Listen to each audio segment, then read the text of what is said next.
आज हम nationalism in India का पार्ट 6 करेंगे। इससे पहले मैं इस लेसन के 5 वीडियो जो है अपलोड कर चुका हूँ। प्लीज़ इसको देखने से पहले उनको जरूर देखें ताकि आप इस लेसन को अच्छे से समझ पाएँ।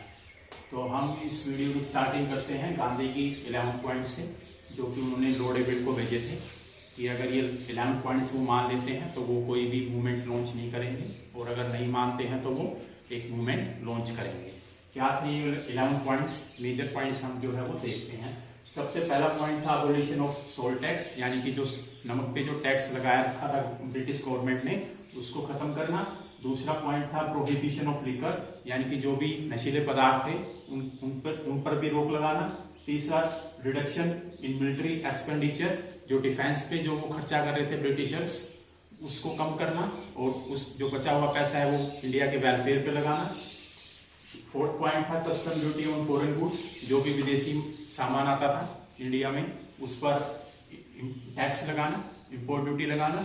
उसके बाद reduce rate of land revenue, और जो वो कर लेते थे, भूमि कर लेते थे, उसको भी कम करना। उसके बाद release of all political prisoners, जितने भी राजनीतिक बंदी थे उनको रिहा करना, उनको रिलीज करना।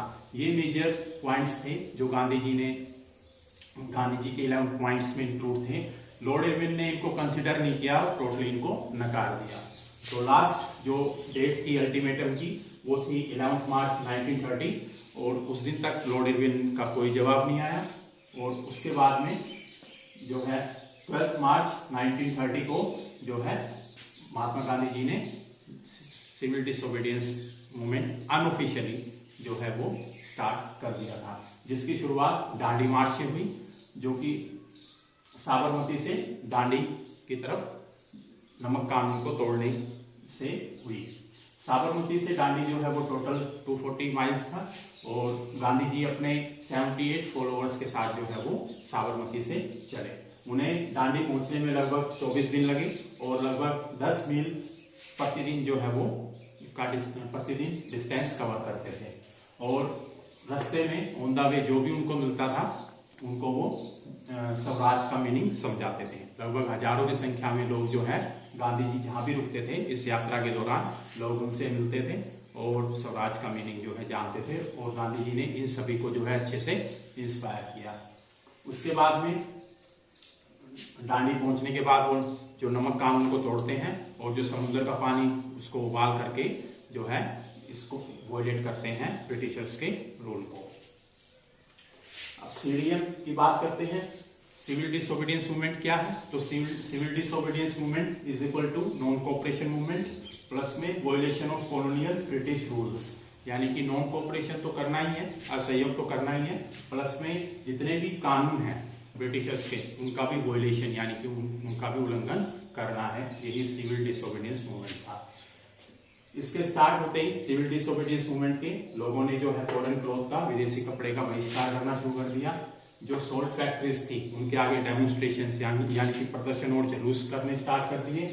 रेवेन्यू वॉयलेशंस, लोगों ने जो है रेवेन्यू देना बंद कर दिया, और नॉन पेमेंट ऑफ चौकीदारी टैक्स, और जो चौकीदारी टैक्स लिया जाता था ब्रिटिशर्स की तरफ से उसको भी बंद कर दिया। और काफी संख्या में जो गवर्नमेंट सर्वेंट्स थे उन्होंने रिजाइन यानी कि अपना इस्तीफा भी दे दिया गवर्नमेंट सर्विस से। उसके बाद फॉरेस्ट लॉज वॉयलेटेड। इसके अलावा जो फॉरेस्ट यानी कि जंगलों से संबंधित जो कानून थे उनका भी जो है लोगों ने उल्लंघन किया। विशेषकर ट्राइबल्स ने, उन्होंने उन लॉज को तोड़ करके और जंगलों में जा करके वहां से फ्यूल वुड, फ्रूट्स और इकट्ठे किए, और अपनी जो कैटल है यानी कि मवेशियां उनको भी चराया। तो यानी कि फॉरेस्ट लॉ को भी वॉयलेट किया गया। हम कह सकते हैं कि सिविल डिसोबीडियंस मूवमेंट जो है वो बिल्कुल प्रॉपर पाथ पर चल रहा था अभी तक। जो ब्रिटिश गवर्नमेंट होती है वो थोड़ी घबरा जाती है, बौखला जाती है इतनी सक्सेस देख के, और वो क्या करती है, फिर कांग्रेस के जो लीडर्स हैं उनको अरेस्ट करना स्टार्ट कर देती है, जिसकी वजह से प्रोटेस्टर्स और पुलिस के बीच में जो है वो काफी वायलेंट क्लैशेस होते हैं, हिंसक टकराव होते हैं। बात करते हैं पेशावर की। यहाँ पर जो अब्दुल गफ्फार खान होते हैं, एक बहुत ही बड़े फ्रीडम फाइटर और गांधी जी के सपोर्टर, इनको अप्रैल 1930 को जो है अरेस्ट कर लिया जाता है, और यहाँ इसी जगह पेशावर में काफी बड़ी पुलिस जो है वो फायरिंग करती है, जिसमें काफी लोगों की जान भी चली जाती है। उसके बाद बात करते हैं शोलापुर की, जो कि महाराष्ट्र में है। यहाँ पर जो इंडस्ट्रियल वर्कर्स हैं, ये उद्योगों में काम करने वाले श्रमिक, ये जो है जितने भी गवर्नमेंट सिंबल्स यानी कि जो पुलिस स्टेशन है, रेलवे स्टेशन है, पोस्ट ऑफिस हैं, इन पर जो है अटैक करते हैं, जिससे कि पुलिस जो है वहाँ की जो एडमिनिस्ट्रेशन है वो घबरा जाता है और बदले की भावना से ये जितने भी शांति प्रिय ढंग से जो सत्याग्रही इसके खिलाफ प्रदर्शन कर रहे होते हैं ब्रिटिशर्स के खिलाफ, उन पर जो है वो वायलेंट अटैक करती हैं और बच्चों को और महिलाओं को भी नहीं छोड़ती और लगभग जो है 1 लाख लोगों को पकड़ करके जेल में डाल देती है। उसके बाद इतना सब कुछ ब्रिटिशर्स जो है डर जाते हैं इतना सब कुछ देख करके, और जो ब्रिटिश गवर्नमेंट है वो एक इरविन जो है प्रपोजल भेजते हैं गांधी जी के पास, और जिसका नाम होता है गांधी इरविन पैक्ट, और जिसके अकॉर्डिंग जो गांधी जी को सेकंड राउंड टेबल कॉन्फ्रेंस में जाना होता है। इस गांधी इरविन पैक्ट के जो मेजर पॉइंट्स हैं वो हैं, सबसे पहले release of political prisoners. Gandhi ji demand करते हैं कि अगर मुझे राउंड टेबल कॉन्फ्रेंस में ले जाना है तो मेरी मांगे माननी पड़ेंगी। तो सबसे पहली मांग होती है कि जो जितने भी राजनीतिक बंदी थे उनको रिहा करना, कैंसिलेशन ऑफ ऑर्डिनेंसेस, जितने भी रूल रेगुलेशन बनाए गए थे जो कि प्रोटेस्टर्स के अगेंस्ट में थे उनको कैंसिल करो। उसके बाद में रिटर्न ऑफ प्रॉपर्टी टू सत्याग्रही, यानी कि सत्याग्रहियों की जो संपत्ति थी वो भी उनको वापस की जाए। उसके बाद free collection and manufacture of salt, यानी कि नमक पर किसी भी प्रकार की जो है पाबंदी ना हो, उसको बनाने पे और उसको इकट्ठा करने में किसी भी टाइप की का जो है वो कंस्ट्रेंट ना हो। उसके बाद दिसंबर 1931 में जो है सेकंड राउंड टेबल कॉन्फ्रेंस होती है इंग्लैंड में। यहाँ पे गांधी जी जो है बिल्कुल निराश होकर के वापस आते हैं, क्योंकि राउंड टेबल कॉन्फ्रेंस का मेन जो पर्पस था वो था इंडिया का फ्यूचर कॉन्स्टिट्यूशन कैसा हो इस पर डिस्कस करना, इस पर सहमति बनाना। पर यहाँ पर जो है बिल्कुल गांधी जी को निराशा हाथ लगती है और वो वापस आते हैं इंडिया वापस आते ही जो ब्रिटिश गवर्नमेंट है इस डर से कि दोबारा से सिविल डिसोबीडियंस मूवमेंट जो है रफ्तार ना पकड़ ले, इसलिए वो एक बहुत ही जो है सीरीज ऑफ मेजर्स यानी काफी सारे स्टेप उठाती है लोगों को दबाने के लिए, जैसे कि डेमोन्स्ट्रेशन को, बायकॉट को, इनको सभी को दबा दिया जाता है और कांग्रेस को जो है वो इलीगल यानी कि इलीगल असंवैधानिक या इलीगल ऑर्गेनाइजेशन डिक्लेयर कर दिया जाता है। पर फिर भी गांधी जी जो है सिविल डिसोबीडियंस मूवमेंट जो है रिलॉन्च करते हैं, पर रिलॉन्च 1932 में, पर रिलॉन्च करने के बाद में लोगों के अंदर जो उत्साह था, जो ज़ील थी शुरुआत में, वो नहीं होती और लास्ट में गांधी जी इसको 1934 में जो है वो वापस ले लेते हैं, विड्रॉ कर लेते हैं।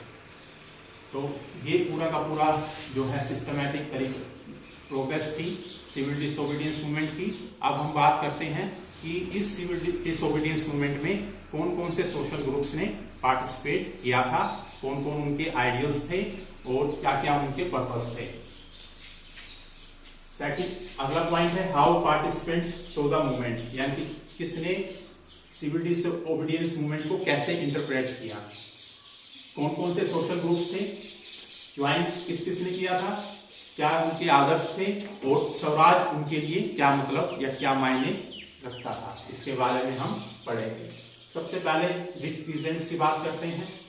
तो अमीर किसानों ने इसमें बहुत बढ़ चढ़ करके हिस्सा लिया था, स्पेसिफिकली गांवों की रूरल एरियाज में, जैसे कि पट्टीदार्स जो कि गुजरात से बिलोंग करते थे और जाट्स जो कि उत्तर प्रदेश से बिलोंग करते थे। इनका जो major income source of income था वो थी कमर्शियल क्रॉप्स, यानी कि कमर्शियल क्रॉप्स, और पर ट्रेड डिप्रेशन की वजह से, यानी कि जो इकोनॉमिक डिप्रेशन आया था 1920s और 30s में, उसकी वजह से इनकी जो सोर्स ऑफ इनकम है वो बहुत ज्यादा अफेक्ट हुआ, क्योंकि कमर्शियल क्रॉप्स के जो प्राइसेस थे वो बहुत ज्यादा गिर गए थे और इस वजह से इनकी इनकम अफेक्ट हुई, जिसकी वजह से अनेबल टू पे रेवेन्यू डिमांड, यानी कि ब्रिटिशर्स को ये रेवेन्यू देने में जो है वो असमर्थ थे। गवर्नमेंट जो है इस पर अड़ी रहती है कि नहीं हमें रेवेन्यू चाहिए, और ये इस वजह से रिच पीजेंट कम्युनिटीज जो है वो सिविल डिसोबीडियंस मूवमेंट को ज्वाइन कर लेते हैं। जो इसके बाद में एकदम से जब Gandhi ji civil disobedience movement को जो है विड्रॉ कर लेते हैं 1931 में राउंड टेबल कॉन्फ्रेंस में पार्टिसिपेट की वजह से, तो और उसके बाद जब 1932 में जब ये रिलॉन्च करते हैं तो इन सोशल ग्रुप्स में जो रिप्रेजेंट होते हैं ये दोबारा से वो एंथुसियाज्म नहीं दिखा पाते और बड़े ही निराश होते हैं और वो नहीं चाहते अब दोबारा से इसमें पार्टिसिपेट करना। उसके बाद जो सेकंड सोशल ग्रुप था वो थे पुअर फार्मर्स। ये इनकी प्रॉब्लम ये थी कि ये भी इकोनॉमिक डिप्रेशन से बहुत ज्यादा प्रभावित थे। ये किराए पे जमीन लेते थे बड़े बड़े जमींदारों से और उस पर खेती करते थे और उसके बदले में उनको रेंट देना पड़ता था जो बहुत ज्यादा होता था। और इकोनॉमिक डिप्रेशन की वजह से इनकी भी जो सोर्स ऑफ इनकम है या ये जो प्रोडक्शन करते थे ग्रेन्स का, उनके जो प्राइस है वो बहुत ज्यादा गिर गए थे, जिसकी वजह से ये भी रेंट लेने में अनेबल थे। इसलिए इन्होंने जो है काफी रेडिकल मूवमेंट्स, सोशलिस्ट और कम्युनिस्ट ग्रुप्स को जो है वो ज्वाइन कर लिया था। कांग्रेस इस बात को लेकर के बहुत ज्यादा चिंतित थी, इसलिए उन्होंने जो है इनकी जो डिमांड थी टोटली रेंट को रेमिट करने की वो नहीं मानी या उसको सपोर्ट नहीं किया। और दूसरा कारण ये था इसकी, ये नहीं चाहते थे कि ये रिच पीजेंट्स को जो है वो निराश करे या उनको जो है वो दुखी करे, इसलिए ये पुअर फार्मर्स की जो रेंट रेमिट की जो डिमांड होती है उसको मानने से इनकार कर देते हैं। तीसरा जो ग्रुप होता है वो होती है बिजनेस क्लास। बिजनेस क्लास जो है जिसमें मर्चेंट्स और इंडस्ट्रियलिस्ट आते हैं। इन्होंने फर्स्ट वर्ल्ड वॉर के टाइम काफी बड़ी मात्रा में जो है लाभ कमाया, प्रॉफिट कमाया फर्स्ट वर्ल्ड वॉर में। और फिर जो है इनका मेन जो मोटिव था स्वराज का वो था कि प्रोटेस्ट करना कॉलोनियल पॉलिसीज पे, यानी कि वो रूल और रेगुलेशन जो इनके बिजनेस को, इनके ट्रेड को हिंडर करते हैं, उनके अगेंस्ट में इन्हें खड़ा होना था। यही इनके लिए स्वराज का मीनिंग था। जो बिजनेस एक्टिविटीज प्रॉपरली चले, ये इनका मेन मोटिव था कि इनकी बिजनेस एक्टिविटीज प्रॉपर चले। और ये इंपोर्ट्स के अगेंस्ट में थे, यानी कि जो भी आयात हो रहा था बाहर के देशों से इंडिया के अंदर, ये नहीं चाहते थे कि वो इंपोर्ट हो, या अगर इंपोर्ट हो तो उस पर बहुत ज्यादा बड़ी कस्टम ड्यूटी लगाई जाए ताकि इनके प्रोडक्शन पे, इनके प्रॉफिट पे कोई भी अफेक्ट ना पड़े। इन्होंने अपने फायदे के लिए काफी कुछ किया, जैसे कि डिमांड की इम्प्रॉपर रुपी स्टर्लिंग फॉरेन एक्सचेंज रेशियो, यानी कि जो रुपी और स्टर्लिंग के बीच में अनइक्वल एक्सचेंज रेशियो था उसको सही रेक्टिफाई करने की बात करी। दूसरा, इन्होंने अपने बिजनेस इंटरेस्ट को सेव करने के लिए या प्रमोट करने के लिए दो ऑर्गेनाइजेशंस जो है सेटअप किए, IICC 1920 में और FICCI 1927 में। सिविल डिसोबीडियंस मूवमेंट के टाइम में जो मेन लीडर्स थे या मेन बिजनेसमैन थे जिन्होंने बिजनेस क्लास को रिप्रेजेंट किया वो थे पुरुषोत्तम ठाकुरदास और GD बिरला। इनका भी एक ही कहना था, ये इंपोर्टेड गुड्स के अगेंस्ट में थे और जो है स्वराज इनके लिए industry and trade without constraint, यानी कि जो है व्यापार और जो उद्योग है बिना किसी रुकावट के प्रॉपरली स्मूथली चले, यही इनके लिए स्वराज का मीनिंग था। उसके बाद राउंड टेबल कॉन्फ्रेंस के फेलियर के बाद ये भी बहुत ज्यादा निराश हो गए थे, क्योंकि इनका मानना था कि बहुत ज्यादा मिलिटेंट एक्टिविटीज जो है कंट्री में बढ़ गई थी, जिसकी वजह से उनका ट्रेड जो है, बिजनेस जो है वो अफेक्ट हो रहा था। और उसके बाद में काफी सारी संख्या में जो है यंग मेंबर्स कांग्रेस के या जो यूथ था वो सोशलिज्म की तरफ जा रहा था, जो कि इनके बिजनेस के बिल्कुल अगेंस्ट में था। नेक्स्ट क्लास की बात करते हैं, industrial working class. Industrial working class ने कोई बड़े लार्ज स्केल पे सिविल डिसोबीडियंस मूवमेंट में पार्टिसिपेट नहीं किया था। उन्होंने सिर्फ कुछ एरियाज में ही कुछ एरियाज में ही उनका पार्टिसिपेशन देखने को आता है, जैसे कि नागपुर रीजन में। नागपुर रीजन में यहाँ पे इन्होंने जो है अब बायकॉट किया फॉरेन गुड्स का, फॉरेन क्लोथ्स का, और डिमांड की कि उनके जो लो वेजेस हैं उनको बढ़ाया जाए और जो उनकी पुअर वर्किंग कंडीशन है उसको इम्प्रूव किया जाए। इसके बाद में और भी कंट्रीब्यूशन आया इन वर्किंग क्लास की तरफ से। 1930 में रेलवे स्ट्राइक हुई और 1932 में जो डॉकयार्ड वर्कर्स हैं उन्होंने स्ट्राइक की। इसके बाद में छोटा नागपुर में जो टिन माइंस हैं वहां पे भी जो है सिविल डिसोबीडियंस, वहां के वर्कर्स ने भी सिविल डिसोबीडियंस मूवमेंट में पार्टिसिपेट किया।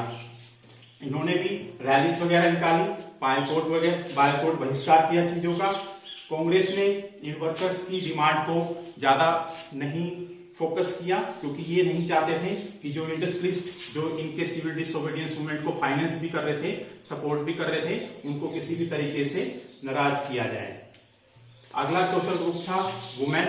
वुमेन ने लगभग इससे पहले किसी भी मूवमेंट में इतने लार्ज स्केल पे जो है पार्टिसिपेट नहीं किया था जितना कि सिविल डिसोबीडियंस मूवमेंट में किया था। स्पेसिफिकली जो मूवमेंट थी वो अर्बन एरिया से हाई कास्ट फैमिली से थी, यानी कि शहरी क्षेत्रों में जो है हाई कास्ट फैमिली से बिलोंग करती थी जिन्होंने सिविल डिसोबीडियंस में पार्टिसिपेट किया था। और जो रूरल एरियाज में जो वुमेन्स थी वो रिच पीजेंट हाउस होल्ड, यानी कि जो अमीर किसान थे उन फैमिली से बिलोंग करती थी, जो कि ग्रामीण क्षेत्रों से थी महिलाएं। ये महिलाएं जो हैं ये बहुत ज्यादा मोटिवेटेड थी, इंस्पायर्ड थी गांधी जी से, और इनका मानना यह था कि जो सर्विस ऑफ द नेशन यानी कि देश की सेवा ही उनका सबसे पहला कर्तव्य है। और इन महिलाओं ने जो है नमक बनाया और जो विदेशी कपड़े थे उनको जलाया, और काफी महिलाएं जो है वो जेल भी गई। पर गांधी जी का ये मानना था कि जो मेन ड्यूटी है, मेन कर्तव्य है महिला का, वुमेन का, वो है घर में रहना और सभी की केयर करना, एक अच्छी वाइफ बनना, एक अच्छी मदर बनना। और वो गांधी जी या कांग्रेस रेडी नहीं थी बिल्कुल भी कि वुमेन को कोई स्पेशल रिस्पॉन्सिबिलिटी देना, सिर्फ वो जो है वुमेन के सिविल डिसोबीडियंस मूवमेंट में पार्टिसिपेशन से ही बिल्कुल सेटिस्फाइड थे। तो ये हमने देखा कैसे सिविल डिसोबीडियंस मूवमेंट चला और कौन कौन से ग्रुप्स ने इसमें पार्टिसिपेट किया, किस किस ग्रुप की क्या क्या स्वराज का मीनिंग था और कौन कौन सा ग्रुप क्या क्या चाहता था, और लास्ट में वुमेन का कितना कंट्रीब्यूशन था इस मूवमेंट में। और आशा करता हूं आपको समझ में आया होगा। अगर नहीं आया कोई भी टॉपिक या कोई भी आपको कंफ्यूजन हो तो प्लीज कमेंट बॉक्स में जरूर लिखना। Thank you very much.